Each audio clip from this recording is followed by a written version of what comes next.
Tingnan nyo yung paligid guys, oh. Epekto daw yan ng ano, excuse me po. Epekto daw yan ng ashful, ng taal. So dito na ako sa pasukan ko. Sama ng amoy.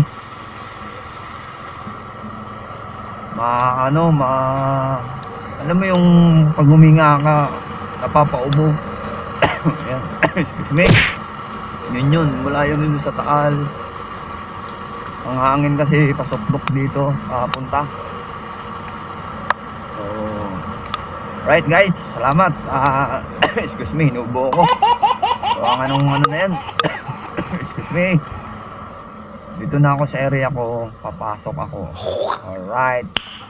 Thank you.